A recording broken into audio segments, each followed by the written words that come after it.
नमस्कार, आप सभी का बहुत स्वागत है साधना न्यूज में और मैं हूं आपके साथ मनीष कुमार। मुख्यमंत्री डॉक्टर मोहन यादव राष्ट्रीय शिक्षा नीति 2020 पर आयोजित एक दिवसीय कार्यशाला में शामिल हुई। कार्यशाला में उच्च शिक्षा के क्षेत्र में राष्ट्रीय शिक्षा नीति के प्रभावी क्रियान्वयन, नवाचार, अनुसंधान, कौशल विकास और भारतीय ज्ञान परंपरा को शिक्षा व्यवस्था से जोड़ने जैसे विषयों पर व्यापक चर्चा हुई।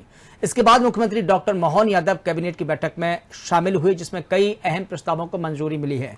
वहीं मुख्यमंत्री डॉक्टर मोहन यादव मुंबई में आयोजित telecom manufacturing zone investors meet में शामिल हुए। इस दौरान सीएम डॉक्टर मोहन यादव और केंद्रीय मंत्री ज्योतिरादित्य सिंधिया ने मेगा रोड शो किया है। देखिए हमारी खास।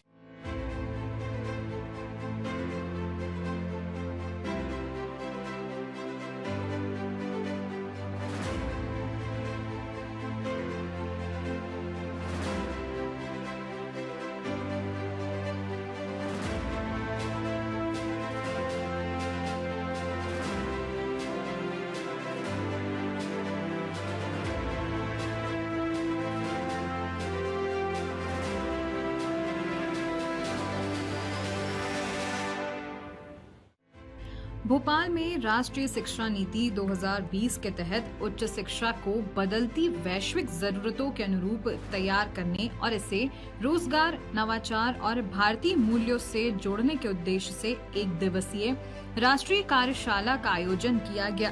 कार्यक्रम की अध्यक्षता प्रदेश के राज्यपाल एवं कुलाधिपति मंगूभाई पटेल ने की। वहीं मुख्य अतिथि के रूप में मुख्यमंत्री डॉक्टर मोहन यादव भी शामिल हुए।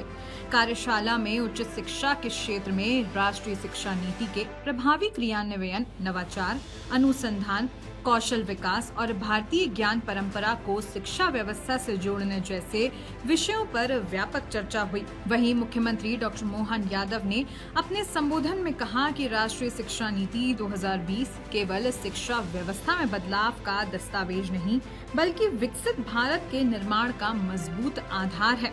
उन्होंने कहा कि आज पूरी दुनिया तेजी से बदल रही है और ऐसे समय में उच्च शिक्षा को भी वैश्विक जरूरतों, नई तकनीकों और रोजगार आधारित कौशल से जोड़ना आवश्यक है।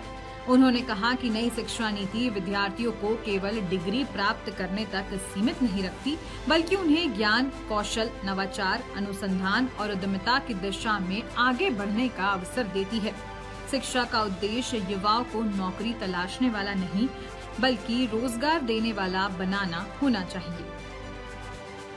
ज्ञान क्षेत्र उन्नत पाठ्यक्रम राष्ट्रीय दिशा और क्रियान्वयन की इस कार्यशाला पूर्व कॉन्फ्रेंस में माननीय महामहिम श्रीमान मंगूभाई पटेल साहब, माननीय शिक्षा मंत्री माननीय इंदर सिंह परमार जी, अमृत काल की अमृत पीढ़ी को गढ़ने के लिए इस सभागार में मंच पर विराजमान डॉक्टर अतुल कोठारी जी, माननीय अनुपम राजन जी, माननीय महापात्रा जी, माननीय प्रोफेसर मनु संथानम जी, इस सभागार में मौजूद सभी स्वनाम अलग अलग शिक्षा क्षेत्र की अलग अलग हस्तियां, मुझे तो केवल सुनने का आनंद था। आज वास्तव में ये हमारा सत्र सार्थक हो रहा। कार्यशाला के उद्घाटन सत्र के साथ हमारे हर क्षेत्र के अंदर देश की स्वनाम धन्य अलग अलग IIT मद्रास और कौन कौन से नाम सबने जो MOU किए, ये वास्तव में समसामयिक है। मैं सबका अभिनंदन करता हूँ, आप सबका भी स्वागत करता हूँ।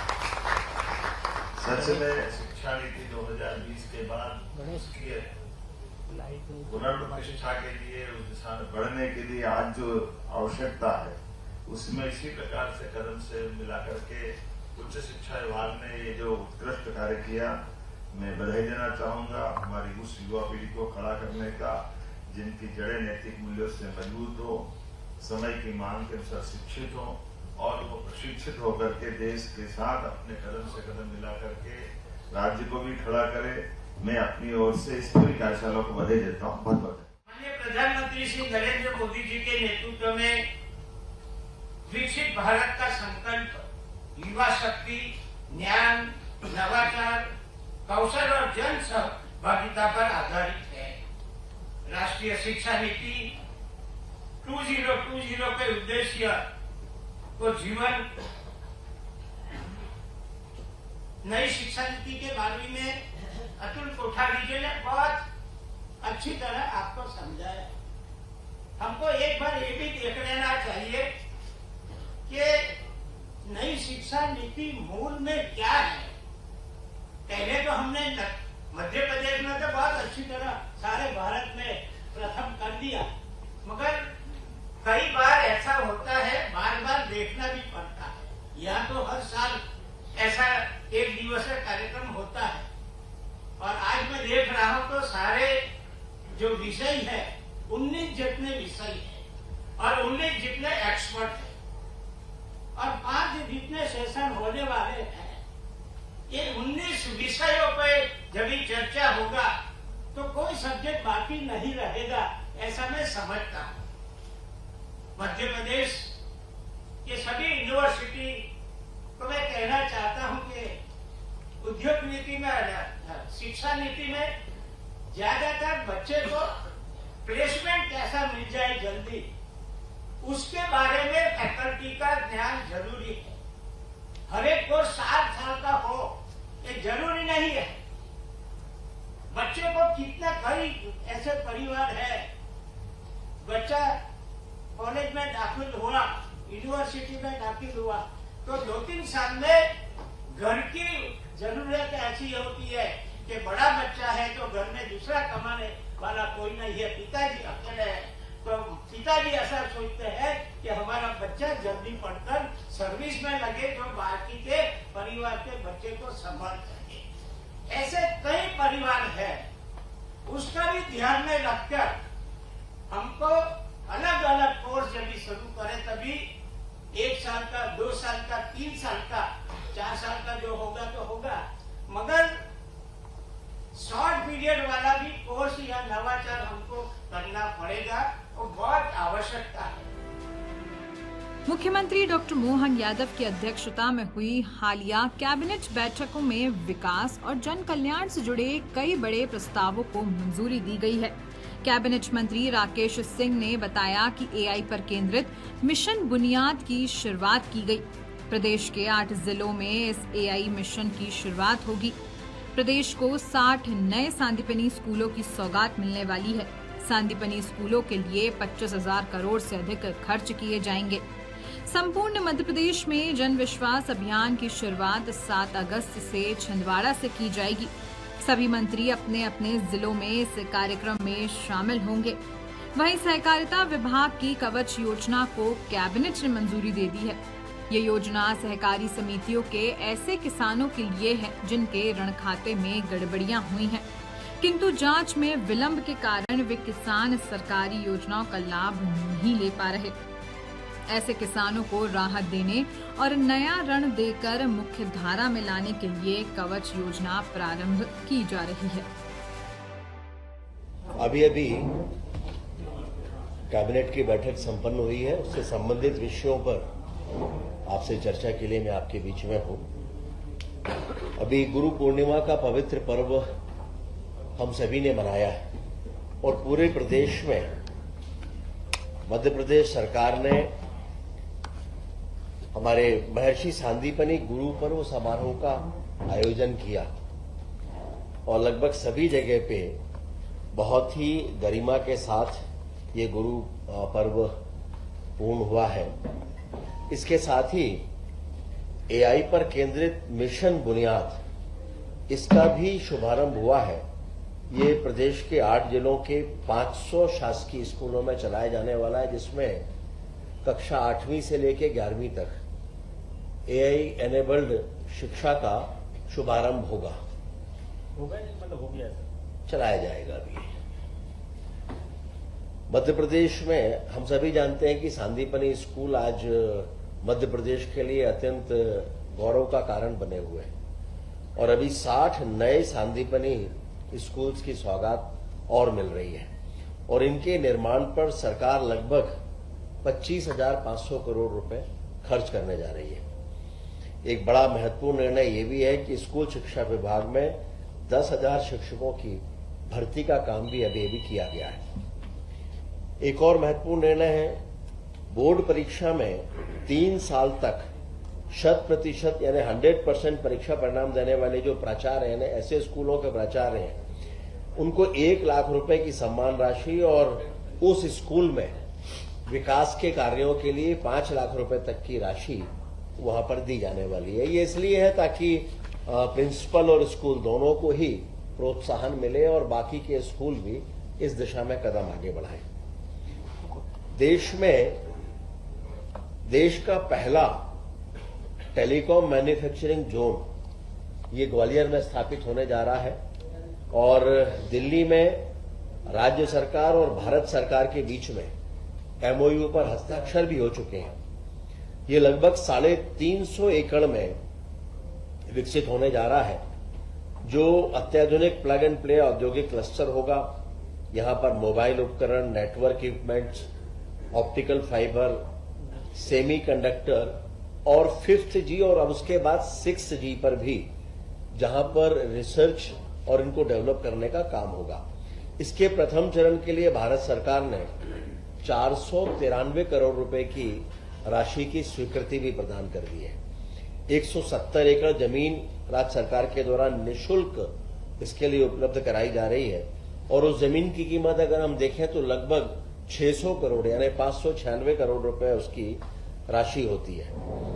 इस परियोजना से ये बड़ी महत्वपूर्ण परियोजना है जिसमें आने वाले सालों में 12 से 15 हजार करोड़ रुपए का निवेश और लगभग 5,000 रोजगार इससे सृजित होने की संभावना होगी। जैसा आपको पिछली बार ही बताया था कि जन विश्वास अभियान प्रारंभ होने जा रहा है और 7 तारीख से इसकी शुरुआत हो रही है।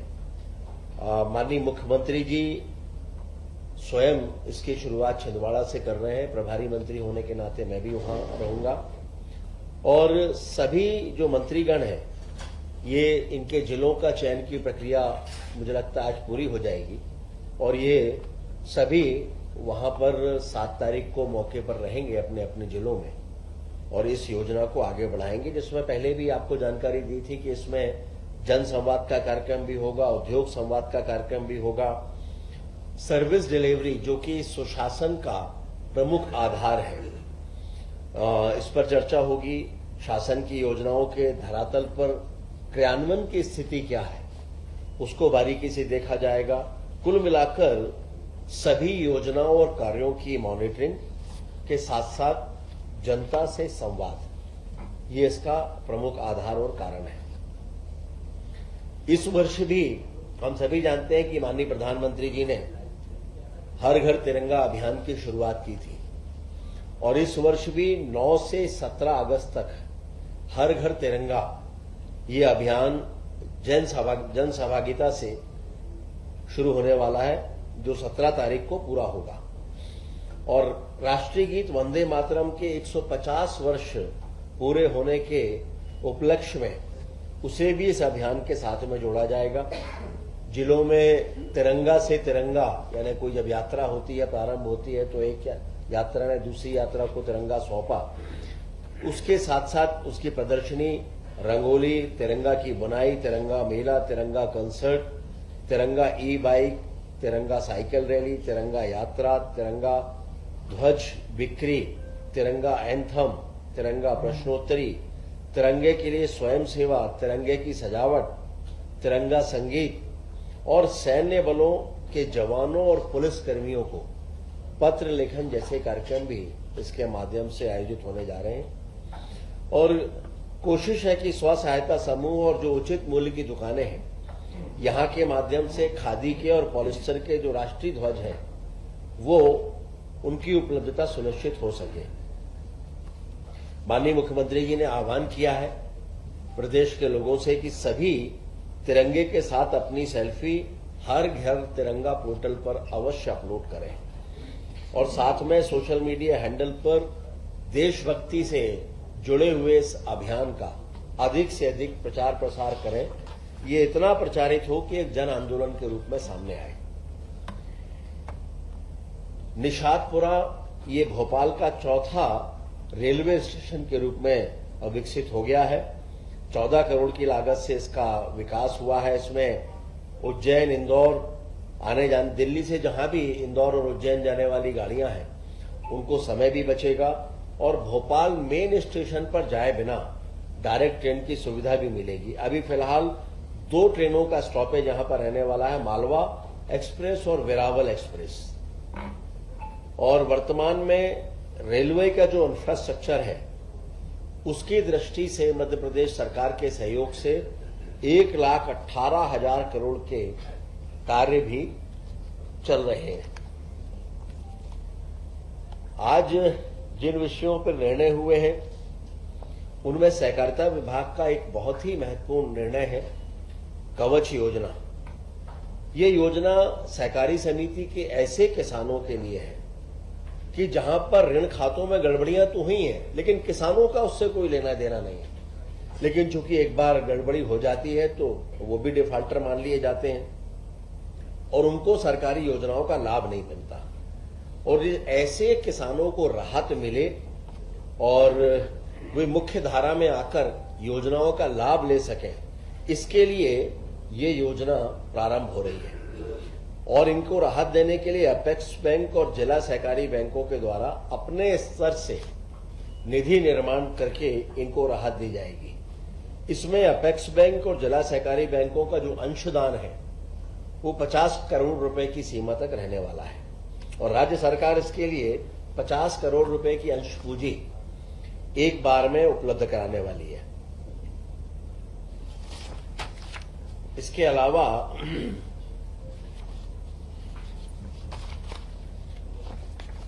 कुछ योजनाओं की निरंतरता के विषय हैं जिनमें खेल और युवा कल्याण विभाग के द्वारा स्टेडियम, खेल और इंफ्रास्ट्रक्चर विकास के लिए आगामी 5 सालों के लिए 2,460 करोड़ और ऐसे ही लोक स्वास्थ्य और चिकित्सा शिक्षा के लिए आगामी 5 सालों के लिए 12,517 करोड़ और लोक स्वास्थ्य विभाग में ही शीत ज्वर जैसे रोग के लिए आगामी 5 सालों के लिए 1,704 करोड़ और प्रधानमंत्री आयुष्मान भारत स्वास्थ्य अधोसंरचना मिशन के लिए लगभग 2,448 करोड़ रुपए और इसके साथ ही स्वास्थ्य केंद्रों की स्थापना और संचालन के लिए भी अगले 5 सालों के लिए लगभग 11,812 करोड़ रुपए इनकी निरंतरता की भी आज अनुमति प्रदान की गई है माननीय मुख्यमंत्री जी के नेतृत्व में।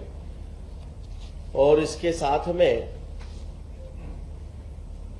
उच्च न्यायालय मध्य प्रदेश जबलपुर के लिए 20 नए पदों का सृजन भी जो किया गया था 7 फरवरी को, उनमें प्रचलित पदनामों को परिवर्तित करके नए पदनाम उसमें दिए गए। विज्ञान और प्रौद्योगिकी विभाग जो अब मध्य प्रदेश में एक बड़ी महत्वपूर्ण भूमिका निभा रहा है और इनकी योजनाओं को भी निरंतरता के लिए आगामी 5 सालों के लिए इसमें स्टेट डाटा सेंटर का उन्नयन है, परिचालन, संधारण है, इसके लिए भी लगभग 1,099 करोड़ रुपए की राशि की निरंतरता के आदेश दिए गए हैं। कुछ विभागीय जांच है, उनमें एक उमेश चंद कौरव है प्रभारी डिप्टी कलेक्टर, उनके लिए अनुमोदन हुआ है। और जनजाति कार्य विभाग में शिक्षकों के लिए चतुर्थ क्रमोन्नत वेतनमान योजना ये भी प्रारंभ हो रही है। लगभग जो सहायक शिक्षक हैं, प्राथमिक शिक्षक हैं और उच्च श्रेणी के शिक्षक हैं या फिर माध्यमिक शिक्षक हैं, इनको 30 वर्ष की सेवा के बाद तृतीय क्रमोन्नत वेतनमान का लाभ मिलने जा रहा है। और स्कूल शिक्षा विभाग और अन्य विभागों में पहले से ही चौथा समयमान वेतनमान प्राप्त उनको हो रहा है, इसलिए जनजाति कार्य विभाग में भी 1 जुलाई 2023 या उसके बाद 35 साल की सेवा पूर्ण करने पर चौथे क्रमोन्नत वेतनमान देने का भी प्रस्ताव रखा गया है। और इससे अगले 3 सालों में लगभग 6,846 शिक्षक लाभान्वित होने जा रहे हैं और इस पर अगले 3 सालों में लगभग 182 करोड़ रुपए का वित्तीय भार मध्य प्रदेश सरकार पर आएगा। जनजाति कार्य विभाग के लिए भी अखिल भारतीय दयानंद सेवाश्रम संघ ये नई दिल्ली में पंजीकृत है, लेकिन इसका कार्यक्षेत्र रतलाम और झाबुआ जिले में है। तो अभी केवल मध्य प्रदेश में जो पंजीकृत संस्थाएं हैं उनको अनुदान प्रारंभ किए जाने का प्रावधान है। चूंकि संस्था दिल्ली में पंजीकृत है, इसलिए इस नाम से फिर से इसका पंजीयन यहां पर संभव नहीं है। तो इसको 2015-16 से 24-25 तक 10 वर्ष की अवधि के लिए मध्य प्रदेश में पंजीबद्ध होने की शर्त से कैबिनेट में छूट प्रदान की गई है। इस छूट से शासन पर कोई भी अतिरिक्त भार नहीं आने वाला है। तो कुल मिलाकर आज के ये सारे विषय थे। संस्था अखिल भारतीय दयानंद सेवाश्रम, सभी संस्था के बारे में जानते हैं। तो और ये कवच योजना में कितने किसानों को लाभ मिलेगा? लगभग 5,000 मध्य प्रदेश में। अपने आप में बड़ी बात इसलिए है कि किसान दोषी नहीं होता था, लेकिन अगर किसी अधिकारी कर्मचारी की कोई त्रुटि है और उसके कारण वो समिति डिफाल्टर हुई और वो भी डिफाल्टर हो गया, उसमें उसका कोई योगदान या दोष नहीं होता। मध्य प्रदेश के मुख्यमंत्री डॉक्टर मोहन यादव ने 4 अगस्त को मुंबई में आयोजित telecom manufacturing zone investors meet और रोड शो में केंद्रीय संचार मंत्री ज्योतिरादित्य सिंधिया के साथ भाग लिया।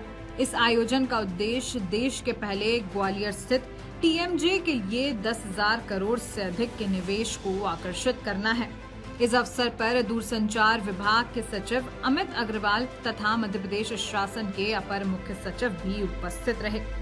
ग्वालियर में भारत के पहले टेलीकॉम मैन्युफैक्चरिंग जोन के शुभारंभ के बाद आयोजित ये दूसरा प्रमुख इन्वेस्टर मीट होगा, जिसका उद्देश्य देश के दूरसंचार विनिर्माण क्षेत्रों में उद्योगों की भागीदारी बढ़ाना, नए निवेश आकर्षित करना तथा आत्मनिर्भर भारत के विजन को नई गति प्रदान करना है।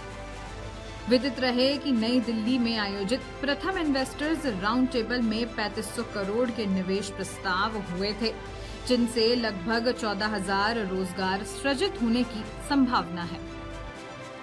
वर्तमान का समय सच में यशस्वी प्रधानमंत्री के नेतृत्व में सभी क्षेत्रों में तेजी से गति से बढ़ने का है और उसी में एक कदम हमने भारत सरकार के साथ मिलकर के मध्य प्रदेश सरकार की ओर से बढ़ाया है।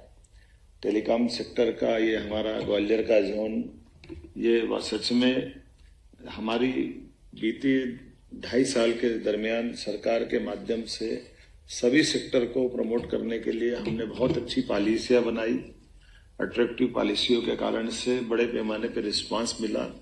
बीती GIS का मेरे मित्र मंडलोई जी ने बताया होगा आपके सामने, जो हमने अपने धरातल पर उतरने वाले रिकॉर्ड देखे। ये हमारा भरोसा है सरकार के प्रति हमारे सभी उद्यमियों का, जिसके कारण से बड़े पैमाने पर रिस्पांस मिल रहा है। मध्य प्रदेश सभी सेक्टर में समान रूप से बढ़ रहा है और जैसा कि आज की दृष्टि से मध्य प्रदेश की अपनी खुद की अगर अंदर की ताकत देखते हैं तो भारत में सबसे सस्ती बिजली, या भारत तो क्या दुनिया में सबसे सस्ती बिजली कहीं मिल रही है तो मध्य प्रदेश में मिल रही है। मुझे इस बात का गर्व है। हमारे लिए लैंड बैंक का भी सबसे बड़ा लैंड बैंक का रिकॉर्ड हमारा अपना है और सुगमता के साथ दक्ष लोगों का जो समूह चाहिए और उसी के साथ उसको भी हम प्रमोट करते हुए रोजगार आधारित उद्योगों के लिए प्रति लेबर 5,000 रुपया महीना देने का कमिटमेंट अलग अलग प्रस्ताव अनुसार 5 साल 10 साल तक ये हमारा कमिटमेंट है। मुझे इस बात की प्रसन्नता भी है। बहुत सारे कारणों से मध्य प्रदेश आज कई सारे सेक्टर में, खास करके इंडस्ट्रियों के सेक्टर में, MSME हो, हेवी इंडस्ट्री हो, लघु कुटीर उद्योग हो, वैसे तो हर अपने क्षेत्र की दृष्टि से अगर देखा जाए तो आज की स्थिति में made in MP, make in MP, faith in MP के कारण से बीते समय जब दिल्ली में हमने अपना पहली मीटिंग की राउंड टेबल की थी, उसी समय 3,500 करोड़ के निवेश के प्रस्ताव हमको मिले और 12,000 से ज्यादा लोगों को रोजगार मिलने का दिल्ली के अंदर हमारा ये पहला मध्य प्रदेश सरकार के साथ भारत सरकार का सिंधिया जी और हमारे सामने का एक रिकॉर्ड बना था। और पूरे देश के अंदर समय समय पर हम रोड शो करते हुए हमारी सारी पॉलिसियों को सबके सामने लाकर हमारे इस कमिटमेंट को सिद्ध कर रहे हैं। आइए मध्य प्रदेश के साथ जुड़े, बढ़ते समय को पहचाने, अपनी व्यावसायिक छलांग लंबी लगाने के लिए आप सबको मध्य प्रदेश बुला रहा है और मध्य प्रदेश में एक बार आता है वो हमेशा के लिए आ जाता है, वो जाता नहीं है। आपने सभी प्रकार से प्राकृतिक अनुकूलता के अलावा भी देश का दिल है मध्य प्रदेश। पूरा पश्चिम उत्तर दक्षिण सभी क्षेत्रों से मध्य प्रदेश से होकर के ही हर किसी को गुजरना होता है। और वैसे भी मध्य प्रदेश में परमात्मा की कृपा से कोई प्राकृतिक आपदा नहीं आती, कोई समंदर का किनारा नहीं कि कहीं अपने दूसरे कारण होंगे या किसी और कारण से। हमारे यहाँ मोटे तौर पर औद्योगिक दृष्टि से भी लगभग 50-60 साल का रिकॉर्ड है, कभी कोई लेबर प्रॉब्लम नहीं हुई। मजदूरों का भी बहुत अनुकूल वातावरण है, किसी हालत में शांतिप्रिय नगर है, शांतिप्रिय प्रदेश है, लॉ एंड ऑर्डर की कोई पोजीशन नहीं आती है। लेकिन व्यापार व्यवसाय करने के लिए सभी प्रकार के संसाधनों से युक्त होकर के देश के भी और विदेश के, और जैसे कि बताया गया है कि रीजनल इंडस्ट्री कॉन्क्लेव के माध्यम से समग्र मध्य प्रदेश में अलग अलग सेक्टर में हम समान रूप से आगे बढ़ रहे हैं। महोत्सव अवई की उल्लेख आपने नीरज ने बताया है। हमने तो 200 एकड़ से शुरू किया, जिस दिन हम भूमि पूजन करने गए उस दिन तक 1000 एकड़ से ऊपर का भी हमारा सब कुछ निवेशकों को साथ हो गया। बीते 17 सितंबर यशस्वी प्रधानमंत्री के माध्यम से पीएम मित्रा पार्क, ये देश का सबसे बड़ा हमारा कॉटन इंडस्ट्री का क्लस्टर था। एक ही दिन में न केवल जहां भूमि पूजन कर रहे थे, वो हमारा 2000 एकड़ से बड़ा पार्क उसी दिन सेल हो गया, कुछ हमारे पास बचा नहीं था। तो ये हमारा आपका प्रेम है, व्यवसायियों का प्रेम है। इसके कारण से हम लगातार अपनी गंतव्य की तरफ धीरे धीरे आगे बढ़ते हुए उम्मीद कर रहे हैं कि ये टेलीकॉम सेक्टर से, और वैसे भी ग्वालियर के अंदर हमारे लिए सौभाग्य की बात है, दिल्ली से और कई कारणों से हमारी सब कनेक्टिविटी ग्वालियर में है। ग्वालियर के अंदर संयोग से हमारे माननीय सिंधिया जी स्वयं ग्वालियर से भी आते हैं, और ग्वालियर राजा हमारे लिए ग्वालियर रियासत सिंधिया रियासत के साथ ही तानसेन की नगरी है और रोजगार परक उद्योगों को बढ़ावा देने वाली सभी प्रकार की अनुकूलता है। मैं उम्मीद करूंगा कि आप और हम मिलकर के आज की इस राउंड टेबल में भी अभी तक के ऐसे सकारात्मक संदेश और सकारात्मक अनाउंसमेंट के साथ हमारी आज का एक यात्रा पूरी होगी। पुनः मैं एक बार भारत सरकार के सभी अधिकारियों को और मध्य प्रदेश के अधिकारियों को बधाई देना चाहूंगा। बदलते दौर में राज्यों के बीच भी सौहार्दपूर्ण संबंध बनाने के लिए मध्य प्रदेश ने कई रिकॉर्ड बनाए हैं। नदी जोड़ो अभियान राज्यों के बीच आमतौर पर पूरे देश में उदाहरण बनते थे, झगड़े होते थे, कर्नाटक का, तमिलनाडु से, केरल का, आंध्र के साथ, लेकिन मध्य प्रदेश ने एक नहीं 2 नदी जोड़ो अभियान। Let me first welcome you all, and let me also take this opportunity to place on record my deep appreciation and congratulations and thanks for the yeoman's effort that each one of you are making to make sure that India shines on the global firmament as far as the telecom sector is concerned. पिछले 12 साल प्रधानमंत्री नरेंद्र मोदी जी के नेतृत्व में एक क्रांति दूरसंचार के क्षेत्र में और डिजिटाइजेशन के क्षेत्र में संभव हो पाया है। जो देश डिजिटाइजेशन और 2G पर निर्भर होता था, आज वह देश विश्व का द्वितीय सबसे बड़ा टेलीकॉम देश बन चुका है, इकोसिस्टम बन चुका है। और 5G के क्षेत्र में आप सभी के मेहनत और मशक्कत के आधार पर आज पूरे विश्व का सबसे बड़ा सेकंड बिगेस्ट टेलीकॉम मार्केट बन चुका है। 50 करोड़ उपभोक्ता अकेले 5G में पिछले 3.5 वर्षों में आप लोगों ने संभव करवाया है। तो ये एक बहुत बड़ी क्रांति आज हमारे देश में, जो पॉलिसीज, जो एक भविष्य की सोच और विचारधारा के आधार पर प्रधानमंत्री जी ने एक वातावरण निर्मित किया। 130 साल पुराना एक act, telecom act, Indian telegraph act को बदलकर एक आधुनिक विधेयक लाकर एक नया रोड मैप और रनवे इस क्षेत्र को दिया है। आज उसी के बदौलत भारत आपकी मेहनत और मशक्कत के आधार पर आज बढ़ चुका है। प्रधानमंत्री जी की सदैव सोच रही है वोकल फॉर लोकल, उनकी सोच रही है लोकल टू ग्लोबल, उनकी सोच रही है make in India but make for the world. और हम सबकी सोच है उनके नेतृत्व में विकसित Bharat 2047. Today, telecom has become the lifeblood of humanity. And this is not an exaggeration. It has become the CNS, the central nervous system of the globe.